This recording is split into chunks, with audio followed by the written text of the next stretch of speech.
يا صباح الجمال. اوه ماي جاد، شايفين بقى احنا في الصباح الجميل ده؟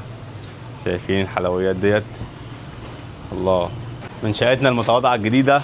يلا بينا بقى. جبت الازايز بتاعتي وجبت المعدات بتاعتي، جبت البذور بتاعتي. معايا بذور كرفس زي ما انتم شايفين، ومعايا بذور طماطم شيري، ومعايا بذور زعتر، ومعايا بذور ريحان ايطالي. دي كلها طبعا من على موقع اسمه بلانتيفاي. دي بقى الحمالات بتاعت القصريات بتاعتنا. تعال نحطها في مكانها. ثبتنا اول واحده، تعال نثبت بقى تاني واحده، دي تاني واحده، ونيجي لتالت واحده. بس كده ثبت الحمالات بتاعتي 100 100. نجيب بقى القصريات. طبعا انا عاملها تربه هيت طينيه على تربه بيتموس، وطبعا مسمدها. نرصهم بقى بالشكل الجميل بتاعنا ده. تعالوا بقى الاول قبل ما احط البذور بتاعتي هقلل التربه من هنا شويه، وهقول لكم ليه في الاخر. هقلل التربه كده اهوت، تمام كده اهو. تعالوا بقى معايا في قلب القصريه عشان تعرفوا ايه اللي بيحصل.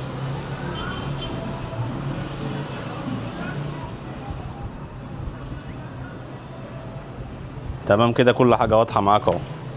انا بقى ايه، اغمرها بالميه الاول عشان بقى لي كتير طبعا ما زرعتش فيها اهو. اغمرها ميه اهوت بالشكل ده. هي في دقيقه هتنشف. شفتوا نشفت في ثانيه. طبعا دي ازازه انا عامل لها فتحات من قدام اهيت عشان ارش بالشكل ده. انا بصراحه نفسي ازرع بذور ريحان. انا عايز ازرع بذور ريحان. تعال بينا نزرعها يلا. اول مره زرعتها طبعا فشلت، ما نفعتش خالص. بص هي عامله ازاي. اتمنى المره دي انها تنجح، اتمنى. هعمل فحم احط فيها 2 كده اهوت اهوت، بس كده. وفاضل حبه صغيرين، تعال نحطهم برضو. انا مش عارف هتنجح بقى المره دي ولا لا، دعواتكم اهو. حطها هنا. التربه بقى اللي انا شلتها من هنا وحطيتها هنا، ابدا بقى ارش طبقه خفيفه كده اهو، زي ما انتم شايفين كده، طبقه خفيفه اهو، طبقه خفيفه خالص كده اهو اهوت اهو. بص طبقه، بصوا ما كملتش ايه ربع سنتي يا دوبك، بس اغطي البذور، اغطيها بس. نعم ماشي يا قلبي، ثانيه واحده بس. تعالوا بقى نرويها. طبعا هنرويها بديت عشان الميه ما تبقاش ضغط قوي عليها اهو، واحده واحده كده. بصوا دي بقى ما بتحركش البذور من مكانها، تحطوها كده ما تحركش البذور. هي دي ميزه الازازه والغطا ده. نغمرها بقى بالميه كويس زي ما انتم شايفين، وان شاء الله تنجح ان شاء الله. اول مره فشل، المره دي ان شاء الله ينجح اهو. نغمرها بالميه بالشكل ده كده بس. تمام كده زي الفل. خلصنا اول قصريه معانا، زرعناها ريحان ايطالي. تعالوا بقى تاني قصريه فيها هنزرع زعتر، يا رب ينجح معانا. هنغمرها طبعا بالميه الاول. تعالوا اقرب لكم الدنيا كده عشان تبقوا معانا اهوت. نملاها ميه بس يا انس هنغمرها بالميه الاول كده. طبعا انس المساعد بتاعي في الزراعه، شاطر يا انس. بص بقى الزعتر خلاص خلصت ماشي. اصبر بس اصبر بس. بص الزعتر بيبقى عامل ازاي اهو، حبوب صغيره قوي.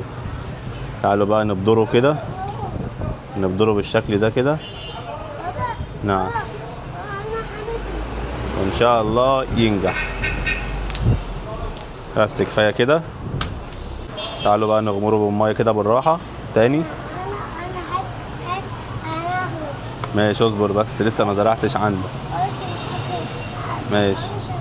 لازم نخلي المية 100 عشان ده أول رية وهتطول معانا، يعني مش هنرويه تاني إلا لما ينبت، عشان كده عايزين نملاه مية.